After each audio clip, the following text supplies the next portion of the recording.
Who are you?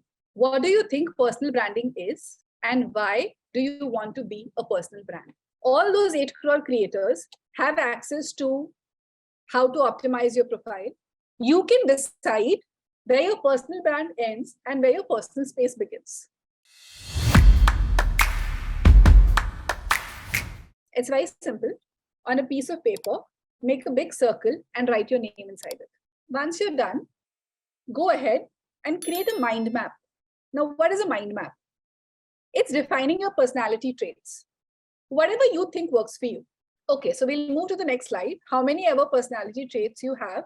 The next step is you need to list down at least 3 or 5 out of those personality traits that you think you can create content or will be useful to you to achieve the goal we wrote in the first 5 minutes of the session. For example, my goal was to generate another income stream. Since I'm a creative person, I thought it will be the easiest way to give out creative gyan on LinkedIn. I had to appear confident because if I'm trying to generate another source of income, people need to come and trust me in what I'm doing. Because I'm organized, I thought I can show different organization skills, maybe how planned I am, how disciplined I am, how I use a planner, so that the client gets the confidence that, okay, if we give her so and so money, she'll be able to execute the project.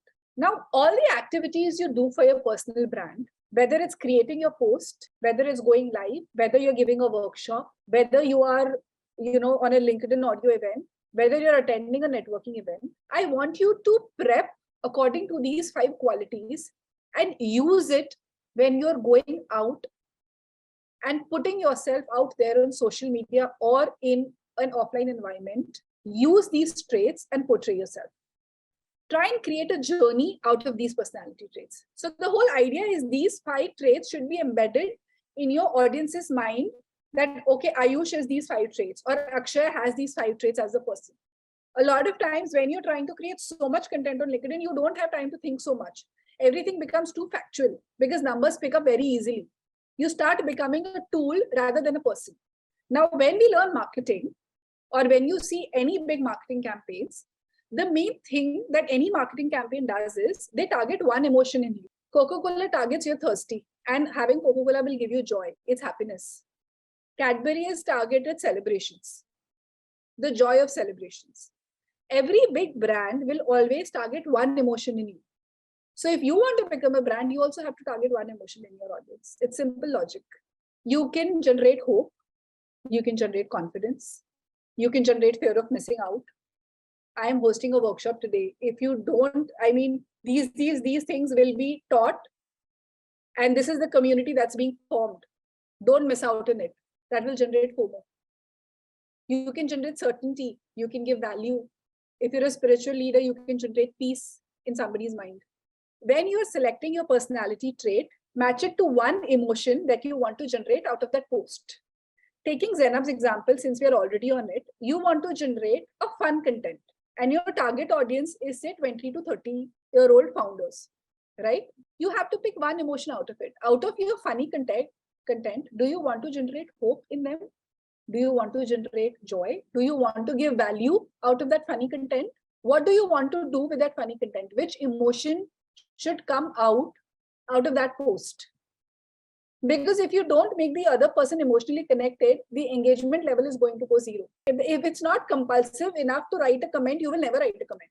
So 2 things you need to do. You need to use all traits of your personality one by one to generate posts. With every single trait, you need to add one emotion that you want to generate in your audience. So with creative content, I give value. By being organized, I give them certainty. By being optimistic, I give them hope. These are my combinations that work for me.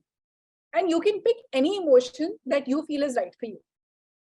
But usually people try and generate a positive emotion and not a negative one. People do generate negative and they have their own strategies, but the safer bet is to always generate a positive emotion at the end of your post. How do I be the algorithm? I'm doing so much, but the algorithm keeps changing. Your algorithm is equal to your audience. What does the algorithm want? Any social media platform wants you to stay on that platform for more and more and more and more time. That is the only way they generate money. Who is on the platform? You are the creator. There's somebody who's out there, who's your audience, who's the consumer. And the algorithm wants the audience to stay on the platform for longer. The simple equation is your post should make sure that the audience stays on the platform for longer. How does the audience stay on the platform for longer? When they actually read the entire post, they take 2 minutes out of their time and engage with it. Correct? There is a conversation going in the thread. Only once this happens, then the platform feels that, okay, there is a conversation going here.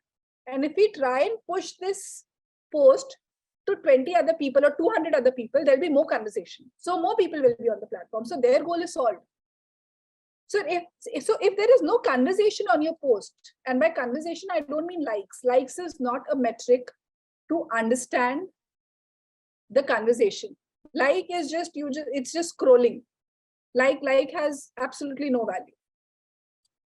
Engagement means comments. Engagement means resharing of your posts. Engagement means saving of your posts. The easiest way of engagement is comment-driven post. The more you have a conversation going on your post, any social media platform, your post keeps getting pushed to other people to see if other people are more likely to have that conversation. And that is the only way algorithm works. You can post on any time. You can use as many hashtags. There are 8 crore people who are using the same thing. But if the conversation is on your post will be thrown to the audience, and that is how the post goes viral. This simple formula to engage your audience is, you have to do 2 things. First, you have to be a creator and you have to post. You have to post regularly, at least 4 days a week, because my face should be shown on your social media profile 4 days a week for you to even recall who Komal is. The next and very important metric is engage. What we usually do is, there are schedulers. So we'll schedule a post and we'll nicely go for coffee and we'll go off to sleep. And we'll not realize that the post is gone. It's up. And somebody has commented on it. But you are not on the platform and you are sleeping. So how will you reply to it? You cannot reply to it. And because only the love is coming from one end and you are not replying, there is no conversation happening. And because there is no conversation happening, the algorithm is not pushing your post anywhere. So the golden rule of scheduling content is, you have to schedule it at a time where you know you will be active on the platform. That's the only metric. Engagement is the only metric that can trick the algorithm and nothing else. And not just engaging with your posts. I will only become your friend. It's always a give and take. I will only become Akshaya's friend. I have given her a Gyan session today for free. Next time, if she does not help me for free, she is not my friend. Correct, Akshaya? That is how it works. So we have 3 simple formulas. Use your brand personality to reach your goal. Generate one emotion with one trait of your personality to reach your goal. Create content using your brand personality and that one emotion to reach your goal. Make sure you engage with your posts and other people's posts to reach your goal. Everything has to be done keeping in mind your goal. If I have to go and comment on other people's posts, I always see that the other person is an entrepreneur. The other person fits my target audience ka bracket. That's the only way I'm going to grab their attention. That is the only way the algorithm is going to push similar people and similar posts to me. And that is how I'll get exposed to other entrepreneurs whom I can then secretly DM and get my sales done. So everything has to be according to your goal. That's it. You have a unique and impactful brand, as unique as your fingerprint. I always say, your fingerprint is only unique to you. It can only open your phone. It cannot open somebody else's phone. I cannot tell Zainab, I like your fingerprint. I like your thumbprint. Can you please try and open my iPhone with it? The iPhone is going to give an error. I'll have to put the manual passcode every time. But if I use my unique thumbprint, the iPhone is going to open. Similarly, if I use my unique brand personality, my unique content, defined to my goal of opening the phone or opening that one opportunity door, it has to open. There is no way to it. But you have to first define your unique thumbprint. You cannot copy paste somebody else's thumbprint, take somebody else's content, tweak the fingerprint a little bit and say, okay, abhi thoda change ho gaya hai. Now, you open that opportunity door. For me, it does not work. But this is a very small part of developing your brand personality.